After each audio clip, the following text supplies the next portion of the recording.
AP హైకోర్టును ఆశ్రయించారు YCP మాజీ ఎమ్మెల్యే పిన్నెల్లి రామకృష్ణారెడ్డి. ఈవీఎంల ధ్వంసం, అధికారిపై దాడి వివాదాల్లో జైల్లో ఉన్నటువంటి పిన్నెల్లి రామకృష్ణారెడ్డి ఇప్పుడు హైకోర్టును ఆశ్రయించారు. తనకు బెయిల్ ఇవ్వాలంటూ ఆయన కోర్టులో పిటిషన్ దాఖలు చేశారు. కోర్టు షరతులకు లోబడి ఉంటానని, బెయిల్ మంజూరు చేయాలని పిటిషన్లో పేర్కొన్నారు పిన్నెల్లి.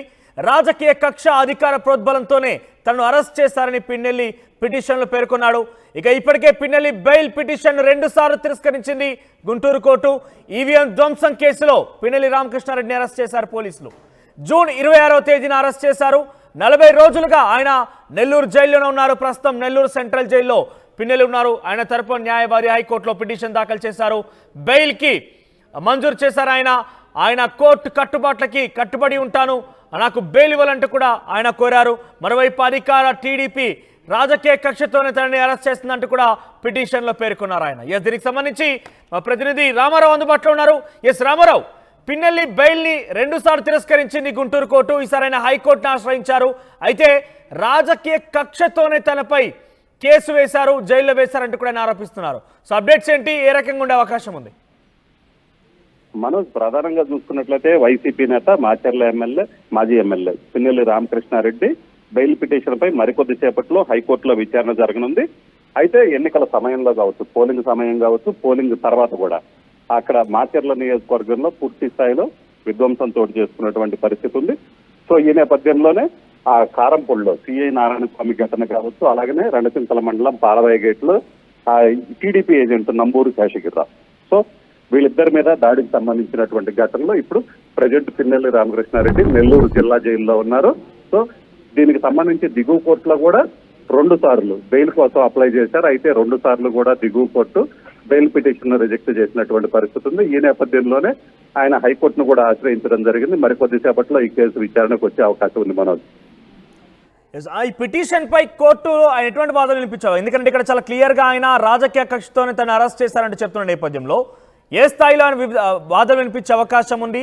ఆయనకు నిజంగానే బెయిల్ వస్తుందా? అక్కడ ఏ రకంగా ఉండబోతుంది?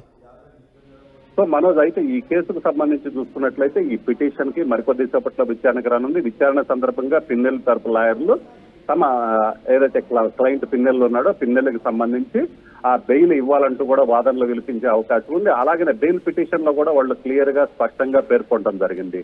ప్రభుత్వ పెద్దల పురోద్బలంతోనే తన క్లయింట్ మీద రాజకీయ కక్ష జరుగుతుంది, అందులో భాగంగానే ఆ వరుస వెంబటి కేసులు నమోదైనటువంటి పరిస్థితి ఉందని కూడా అక్కడ చెప్పడం జరిగింది. అలాగనే ఆ బెయిల్లో ఇంకొక అభ్యర్థన కూడా తనకు బెయిల్ ఇవ్వాలి, ఇప్పటికే చాలా రోజులు, 1 రోజులకు పైగా జైల్లో ఉన్నాను, సో దానికి సంబంధించి చూసుకున్నట్లయితే ఇప్పటికే 1 రోజులు దాటింది కాబట్టి బెయిల్ ఇవ్వాలి. అలాగనే బెయిల్ విషయంలో కోర్టు ఎలాంటి షరతులు విధించినా కూడా తనకు ఎటువంటి అభ్యంతరం లేదు, షరతులకు కట్టుబడి ఉంటానంటూ కూడా ఆ పిటిషన్ లో, బెయిల్ పిటిషన్ లో పేర్కోవడం జరిగింది. ఎందుకంటే గతంలో కూడా ఈ కేసులు నమోదైన క్రమం కావచ్చు, అలాగనే ఘటనలు జరిగిన సమయంలో కూడా పిన్నెల్లి అజ్ఞాతంలోకి వెళ్ళడం జరిగింది. అజ్ఞాతంలోకి వెళ్ళిన తర్వాత ఆ చివరికి హైకోర్టులో 2 సార్లు బెయిల్ పిటిషన్ వేసి ముందస్తు బెయిల్ వచ్చిన సమయంలోనే ఆయన బయటికి రావడం జరిగింది. అప్పుడు కూడా కోర్టు కొన్ని షరతులతో కూడిన బెయిల్ ఇవ్వడం జరిగింది. సో ఈ నేపథ్యంలోనే మళ్ళీ తిరిగి తన బెయిల్కి సంబంధించి ఎలాంటి షరతులు విధించినా ఎటువంటి ఇబ్బంది లేదు, తాను కోర్టు షరతులకు కట్టుబడి ఉంటారంటూ కూడా ఆయన బెయిల్ పిటిషన్ లో పేర్కోవడం జరిగింది. ప్రధానంగా ఈ అంశాన్నే హైకోర్టులో పిన్నెల్లి తరపు లాయర్లు ప్రస్తావించనున్నారు. ఇప్పటికే 1 రోజులు దాటింది. ఎందుకంటే జూన్ 26న పిన్నెల్లి రామకృష్ణారెడ్డిని అరెస్ట్ చేసి నెల్లూరు జిల్లా జైలుకు తరలించడం జరిగింది. సో ఇప్పటికే దీనికి సంబంధించి ఇన్ని రోజులు, 1 రోజులకు పైగా ఆ జైల్లో ఉన్న నేపథ్యంలోనే ఇప్పటికీ కింద కోర్టులో 2 సార్లు బెయిల్ పిటిషన్ రిజెక్ట్ అయిన నేపథ్యంలో తన క్లయింట్ కి బెయిల్ ఇవ్వాలని పిన్నెల్లి తరపు లాయర్లు వాదించే అవకాశం ఉంది. అయితే కోర్టు ఇప్పటికిప్పుడైతే బెయిల్ మంజూరు చేసే అవకాశం అయితే లేదు. ఎందుకంటే ఆ ప్రభుత్వం తరపున వాదనలు కూడా వినాల్సిన అవసరం ఉంది. ఎందుకంటే ఇప్పుడు బెయిల్ పిటిషన్ మీద పిన్నెల్లి తరపు న్యాయవాదులు మాత్రమే వాదనలు వినిపించే అవకాశం ఉంది. ఆ తర్వాత ప్రభుత్వం తరపున కూడా ప్రభుత్వం తరపున ఏజీ కావచ్చు, అలాగనే ఇతర న్యాయవాదులు కూడా వాదనలు వినిపించే అవకాశం ఉంది. 2 వర్గాల వాదనలు విన్న తర్వాత మాత్రమే బెయిల్ పిటిషన్ పై బెయిల్ ఇవ్వాలా వద్దా అనే దాని మీద సంబంధించి కూడా పూర్తి స్థాయిలో నిర్ణయం తీసుకునే అవకాశం అయితే కనబడుతుంది. అయితే ఈ రోజు అయితే మాత్రం పిన్నెల్లి తరపు లాయర్లు అయితే మాత్రం తమ క్లయింట్ కి సంబంధించి చూసుకున్నట్లయితే ఖచ్చితంగా బెయిల్ ఇవ్వాలని వాళ్ళైతే కోర్టును అభ్యర్థించే అవకాశం ఉంది. Manoj, thank you Ramarao. మొత్తం మీద ఈవీఎం ధ్వంసంల కేసు, అధికారిపై దాడి వివాదాల్లో ప్రస్తుతం నెల్లూరు సెంట్రల్ జైల్లో 40 రోజులుగా జైలు ఉన్నటువంటి పిన్నెల్లి రామకృష్ణారెడ్డి మాజీ ఎమ్మెల్యే ఆయన బెయిల్ పిటిషన్ ని హైకోర్టులో దాఖలు చేశారు. అయితే ఇప్పటికే గుంటూరు కోర్టు 2 సార్లు బెయిల్ నిరాకరించింది. ఈసారి ఆయన హైకోర్టులో బెయిల్ పిటిషన్ దాఖలు చేశారు.